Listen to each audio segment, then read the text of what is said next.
Okay.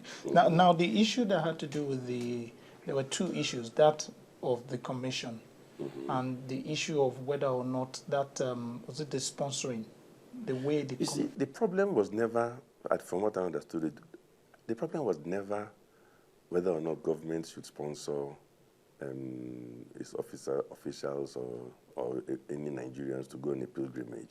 I think on that one we were all agreed that government funds should not be used to sponsor a pilgrimage. A pilgrimage should be a private business between you and your God. In any case, I don't know of any religion which makes it compulsory for a man who can't afford it to go on a pilgrimage. Clearly, it is for those who can afford it. So if you can afford it, pay for yourself. If you can't afford it, you stay at home. So the question of government coming to sponsor anybody doesn't arise.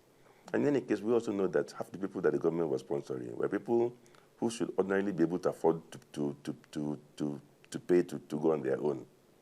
So I mean, that was never the issue. I think the real issue was some people wanted to scrap the pilgrims boards, some wanted to have them retained, and then the other controversial issue was this idea of having a new commission. I would like to have your opinion on this. The new commission they want to set up, the Religious Equity Commission. Commission. Do you think that commission can address the problem on ground? You know, I would say, quite frankly, yes and no. But I think the mood of a number of people was, if we have these kind of problems and some people believe strongly in it, then they should be allowed to give it a try and let us see. I mean, my initial objection to it was that I didn't understand why Muslim and Christian leaders on their own couldn't get together and organize an NGO that was as powerful as the commission and work closely with the commission that's already in charge of human rights and basically cooperate and strengthen. But in Nigeria, we have a preference for trying to get government to finance everything and government to get involved in everything. And then we turn around and complain later on if we think the government has done it badly or they've made the wrong appointment. I think we empower government too much. We give them too many appointments to make. And they cannot always get all the appointments right. And I'm talking about all levels of government, including even local government, state, that is all 3 tiers and federal. You cannot on the one hand be claiming that our governments are not effective or are not good enough, and then you keep on giving them more and more tasks and assignments of a type which even governments of advanced countries don't have to bother about. But anyway, it's neither here nor there. The important thing is that the bulk of the delegates have compromised, they've agreed that they want to give this thing a try.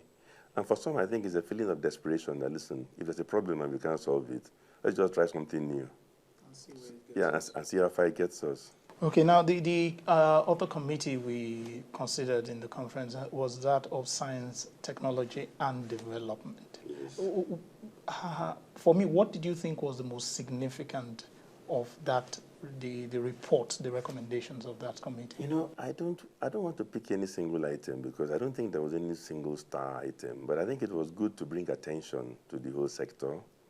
And but again, in some of their recommendations, at least some of the amendments proposed from the floor, I was worried more about some fundamental principles, including the thinking that the way to address or improve any sector that is disadvantaged is to simply demand more money to be transferred to that sector from other sectors, and then give the central governments even more tasks as to what and what they should do. If central government could do all those tasks in the first instance, that sector wouldn't be in difficulty. So I think there's an extent to which, as a nation, we have to buy into the idea that government is not going to be all things to all men all the time. It's not going to happen. The private sector must step up.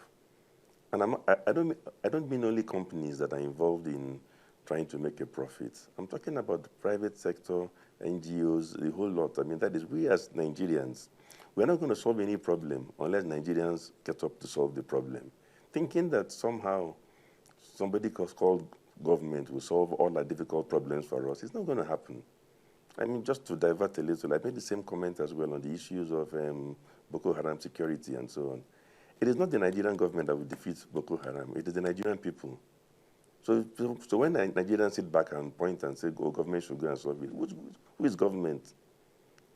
This is a problem that is engulfing a region, engulfing even close to, one-third of the country. It is the people there and other people that should get together, rally around. All over the world, we've seen examples of problems being solved, largely by the people uniting and even forcing action in a particular direction. I'm not saying people should create vigilantes and all manners of things and break the law, but you need some sort of groundswell of opinion, people working together to apply pressure. But if all we do is keep on dividing ourselves and pointing fingers and blaming somebody called government, and it's too easy. The issue you brought up as regards more funds to solve problems was also something that came up in the agric. Yes, it comes up everywhere. In fact, anything that has to do with the economy, there are three things you should expect in Nigeria today: the mood of committees and people asked to look at a problem. The first thing is that they may try and create new commissions to dabble into the same old problems. They will keep a ministry. Somebody even mentioned the idea of creating a commission for iron and steel. People just screamed.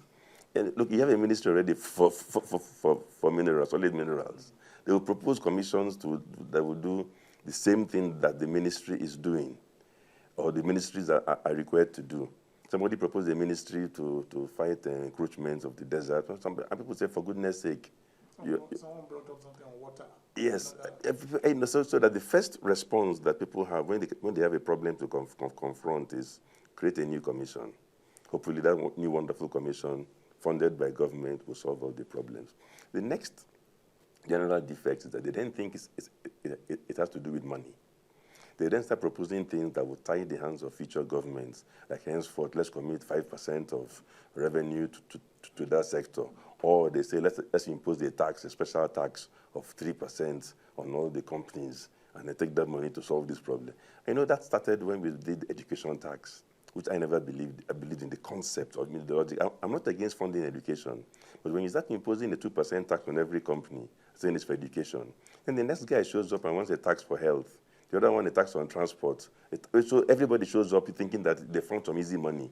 And if you think about it carefully, all those attempts to circumvent appropriation by latching on to a 2% of somebody's profit or somebody's revenue, what you're doing is that you are taking away from the House of Reps, Senate, the presidency in the future, the task of deciding how much revenue goes to a particular sector or segment. You're trying to tie their hands and say that a particular slice of revenue coming from this must go to that.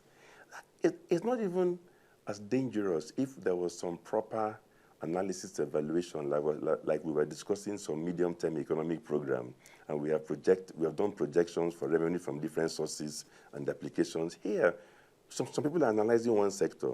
They get up and demand more funds for their own sector. The next group or another sector demand more funds. So ultimately, you leave the finance minister the task of adding up and saying, hey, if I grant all the 5%, 10%, 15%, you may finish up with 200%. And because we all shy away from sitting down to make choices, you effectively sign away the right on making the choices to a future finance minister and the presidency and the Senate and House of Rep, which in any case is probably their job. So in effect, what I'm saying is that even if you want to tie the hands of future governments, which I don't believe in, you have to do it responsibly. If you make recommendations that clearly future governments will have a problem implementing, they probably won't implement them. I would like to also take you up on the issue. A lot of the recommendations, like you said, which cut across, also have to do with powers or things state governments, local governments should do. You see, again, we sit down, the mood of the House, at least from comments in coffee breaks and so on, everybody shouts about devolution, fiscal federalism, blah, blah, blah. But when it comes to any sector, they violate those same principles by trying to dictate what every state should do. I don't want to be unfair by picking any one committee to quarrel with it. But there was a recommendation from one of the committees that in every state in the Federation, a deputy governor should be given the task of overseeing a particular ministry. I said, for goodness sake, why should you want to sit down at the center and tell Sokoto, Cross River, Borno, or Lagos what their deputy governor which ministry he must oversee? It's possible that each government in each state wants to do it differently. And also depends on the strengths and the skills which each particular deputy governor has. It's not every deputy governor that has the knowledge and insights to manage a ministry on planning. Some deputy governors do, some don't. And I think as a general rule, you should be careful against making a prediction that involves putting square pegs in round holes, because you don't know who the peg is, and you're making a recommendation insisting that this square peg was handled this round hole in every state in the federation.